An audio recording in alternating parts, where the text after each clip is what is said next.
дојдоа тројца повозрасни луѓе, еден беше пешки, а двајца беа со мотор, кој што едниот почна да го удира без причина, без никаква врска.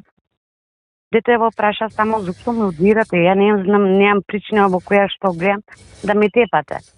А па ти кој демек, нели, зошто да збориш, и почна да го тепат, кој што едниот извади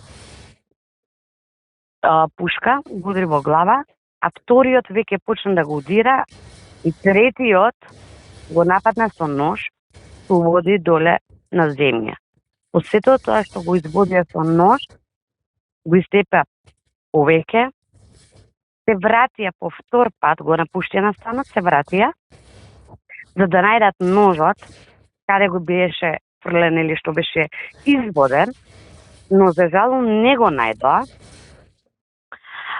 Потоа што минувач, некој минувачот населвава, го пронајде детево, пријави во полиција, пријави брза помош, дојда го однесе на ургентен центар. Мене ми се најавија дека детево изводено со нож и дека похитно треба да идам во болница. Откако ова помина, имаше постапка, како течеше постапката со судот, со полицијата, со обвинителството, како се води предметот, се води како насилство или како обид за убиство? Има ли осомничени? Јас вчера звонев чисто да се распрашам до кај е случајот, дали се фатени или не се фатени. Каде звоневте?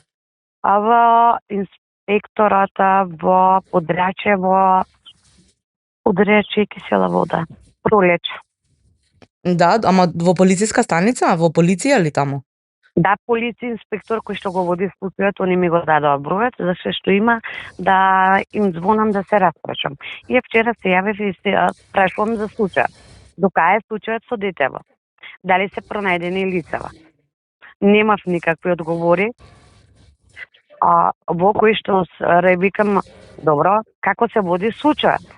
Случајот не се води како нели, обид за убиство, случајот се води како насилство. Викам, извидинете, како е можно ова? Нема логика. Значи, обид за убиство е друго, обид за насилство е друго. Тоа не е до нас, господјо, не можеме ништо да направиме. Тоа треба вие да си идете, нели, да си фатите адвокат и да си видите што понатака. Добро, суд не ме повикна, обвинителство не ме повикна. Што ќе направиме до кај не е случајот?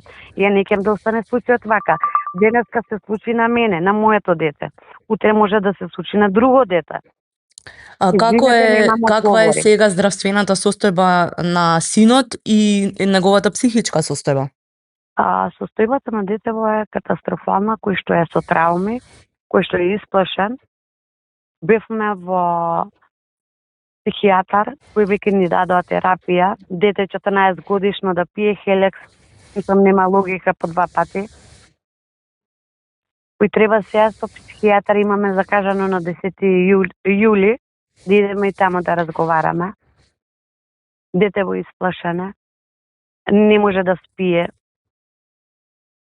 Со трауми.